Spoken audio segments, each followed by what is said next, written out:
Hi, my name is Maria, and I'm here with Amy. She is a teacher in yoga class.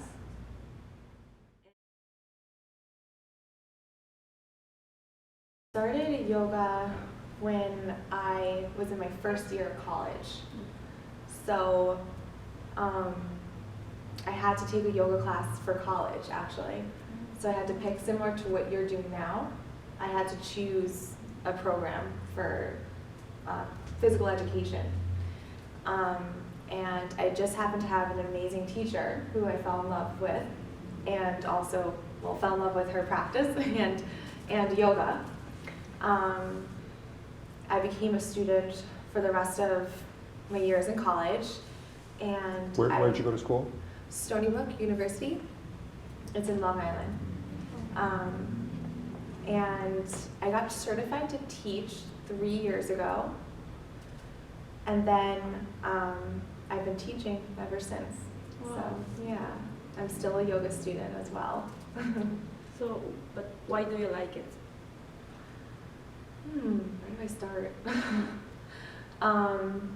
It could really change your life, and it can start through the physical path, or you can start through the meditation path. For me, I started through the physical path, which we call asana, and it helped to relax me.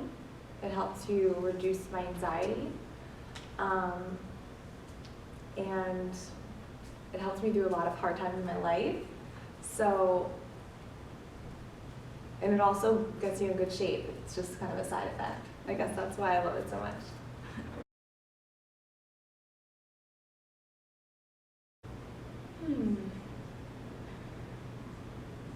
Through my,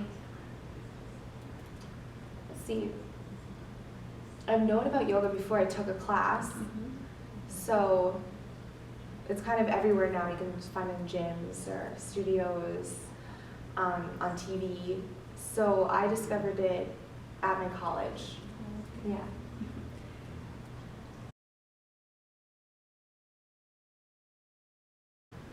Where do I start?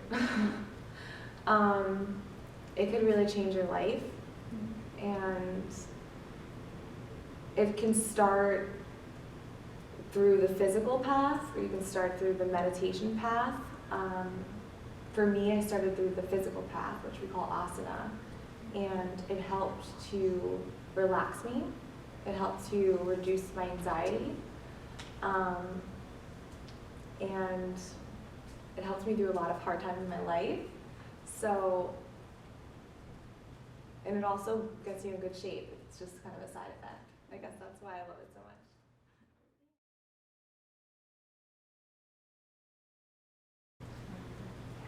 So the physical benefits would be increased flexibility, better range of motion, stronger muscles, better lymph drainage, so your body, the fluids in your body will work better, they'll flow through your body easier, increased digestion, better metabolism, uplifts your mood. It's kind of mental also. Mental benefits, clarifying. It helps to bring you to your true self, what we say in yoga, your true self, so you can live authentically. So many. It would depend on the person. For me, it helped with my anxiety, panic attacks. I used to have panic attacks. Yeah, well, it's very common. So yoga is my medicine. But it would depend on the person. It could help with addiction. It could help with dealing with a loss or a traumatic event. Yoga practice can help you cope. And all you really have to do is show up, and eventually all the benefits just start to seep in.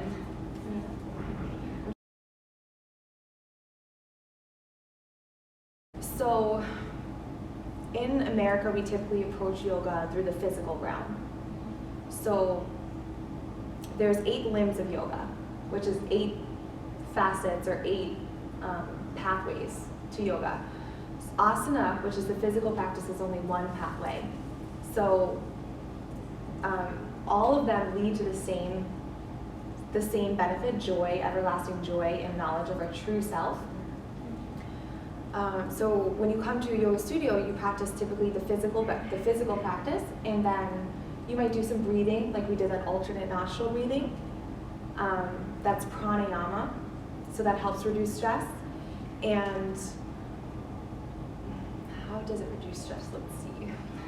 Connecting the breath with the body is how it reduces stress. So when you make the connection that you need to breathe when you move, just that alone will help you reduce stress. Absolutely, yeah. So there's tons of different poses. There's tons of ways to modify the poses to get into them, and you will become strong and flexible. And you can also practice yoga with just breathing. That's yoga. You can practice yoga with meditation, where you sit quietly with no thoughts. But yes, you can. Yes, definitely. That just kind of happens without you trying. You just come to yoga and you can lose weight. If you practice yoga for a long time, you might need to increase your physical practice to get more of a workout, so to speak. But the other reason why it can help you lose weight is because yoga helps you with self-control. And in yoga we call that brahmacharya, which is moderation and self-control. So yoga teaches us to, when we breathe and when we move with our body, we get more in touch with what our body needs. Therefore, we are less likely to maybe overeat and we'll be healthier to ourselves. Yeah. It really depends, but I would say 3 times is a good way to start. Okay. You could practice every day. You could practice once a week, but I would say minimum once a week. Oh. Yeah. If you're like, I want to start yoga, and I want to start yoga for long term, start with once a week, and then increase it. During pregnant. Yes, there was a pregnant woman in class today. Yeah, definitely. Yeah. So hope I didn't know until I saw her modifying. I didn't get a chance to talk to everyone before class. But so many things again. It helps reduce the stress of maybe becoming a new mother, or just the overall stresses of pregnancy. I don't know it personally, but it can help us cope with stress. It can help prepare you for delivery. So practicing breathing exercises that are specific to giving birth or when you're in labor. Strengthening the legs is important, and the hips is important for women when they're about to give birth. Strengthening and flexibility in the hips, because when you give birth, there's a hormone called relaxin, and it sort of stretches your ligaments. So strengthening your hips will help prevent from overstretching the ligaments. Oh, there's so many, but stress reduction and preparing you for labor, I guess, are probably the biggest that I know. Yeah, there could be more that I don't know. Yeah. So thank you so much for Oh, you're welcome. Thank you. You did great.